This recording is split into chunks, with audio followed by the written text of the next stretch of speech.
করছে, উস্কানি দিচ্ছে। আর বিভিন্ন সময়ে বাংলাদেশ অশান্ত হওয়ার পরে আমাদের পুলিশ এবং বিএসএফ তৎপর, আর তাই বারবার বাংলাদেশি গ্রেফতার হচ্ছে।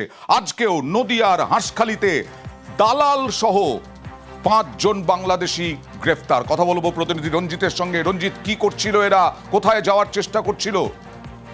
তো জায়গা কি অনন্ত যে 5 জনকে গ্রেপ্তার করেছে বাংলাদেশি অনুপ্রবেশকারী, তারা মূলত এর আগেই বাংলাদেশ থেকে ভারতে প্রবেশ করেছিল দালাল মারফত, এবং তারা সবথেকে বড় বিষয় এই রাজ্যের থেকে সীমান্ত পেরিয়ে তারা মুম্বাই, গুজরাট, বিহার সহ বিভিন্ন জায়গাতে তারা দিন কাটাচ্ছিল, এবং সেখান থেকে অবৈধভাবে পুনরায় তারা বাংলাদেশে ফিরে যাওয়ার চেষ্টা করছিল দালাল মারফত। এবং গোপন সূত্রে খবর পেয়ে হাসতে থানা পুলিশ এই 5 জনকে গ্রেপ্তার করে, পাশাপাশি দালালকেও গ্রেপ্তার করে। হয়তো গত কয়েক মাস ধরে লাগাতার অভিযানের ফলে একাধিক বাংলাদেশি অনুপ্রবেশকারী পাশাপাশি ভারতের দালালকে গ্রেপ্তার করে সীমান্তবর্তী থানা এলাকা পুলিশ। এবং তোমরা জানি নাকি এই অভিযান কিন্তু লাগাতার চলছে, এবং এই যে 5 জনকে গ্রেপ্তার করে তাদের জিজ্ঞাসাবাদে জানার চেষ্টা করছে তারা কিভাবে ভারতে প্রবেশ করেছিল। ফলে যেভাবে গ্রেপ্তার চলছে এবং গত কয়েক মাস ধরে যেভাবে লাগাতার অভিযান চলছে, সেক্ষেত্রে একের পর এক বাংলাদেশি অনুপ্রবেশকারী পাশাপাশি দালাল লাগাতার অভিযান চলছে বলেই বাংলাদেশি অনুপ্রবেশকারীদের আর ঠাঁই নেই এদেশে।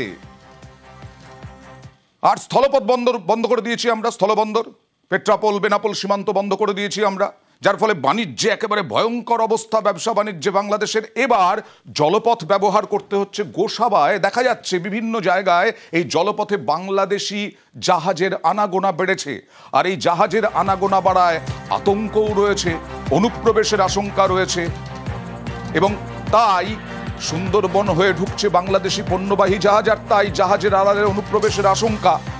কিভাবে আরো নজরদারি বাড়ানো হচ্ছে কিনা সরাসরি চলে যাব অনুপের কাছে। অনুপ,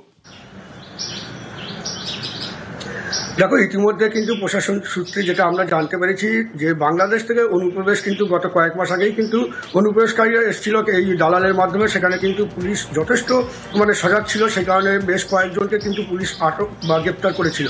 তারপরে এই যে বাংলাদেশের সঙ্গে ভারতের একটা কূটনৈতিক যে অবস্থা রয়েছে, সেখানে কিন্তু ভারত কিন্তু স্থলপথে ব্যবসা বাণিজ্য বন্ধ করে দিয়েছে।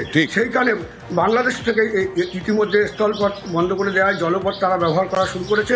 বাংলাদেশ এবং ভারতের সীমানা হচ্ছে সুন্দরবন যে নদীপথ রয়েছে, সেই নদীপথে কিন্তু তারা কিন্তু ইতিমধ্যে হচ্ছে ব্যবসা বাণিজ্যের জন্য জাহাজ, সেখানে কি আলাদা করে আরো বাড়তি নজরদারি চলছে? অনুপ, সংক্ষেপে জানতে চাইবো।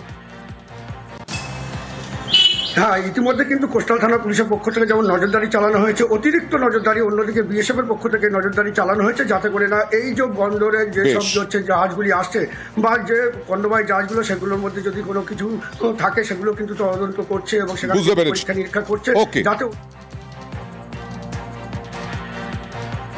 বড় বড় জাহাজে তো ছোট নদীতে যাওয়ার জন্য অনেকগুলো সমস্যা আমরা ফিল করছি।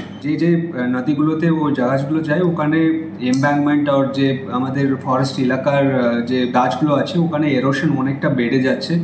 এর জন্য অনেকটা ল্যান্ড আমরা লস করছি। এছাড়া ওই নদীতে যে ডলফিন বা বড় অ্যাকোয়াটিক অ্যানিমালসগুলো আছে, ওর ডেথ কেসেস অনেকটা বেশি আছে। আর যে নদীতে ওনারা যায়, ওখানে মাছ ধরতে পারবে না বা অন্য কিছু কাজ করতে পারবে না, আর অনেক পলিউশন হয়। তো এগুলো কারণ করে আমরা এটাকে অল্টারনেটিভ জায়গাতে আমরা নিয়ে যাওয়ার জন্য চেষ্টা করছি। জলপথের মধ্য দিয়ে বাংলাদেশের সমগ্র পণ্য যাতায়াত করছে, এবং যে কারণে কার্গো শিপের সংখ্যা অনেক বৃদ্ধি পেয়েছে। সেক্ষেত্রে দুটো জিনিসের উপর আমরা অনেক বেশি আতঙ্কিত।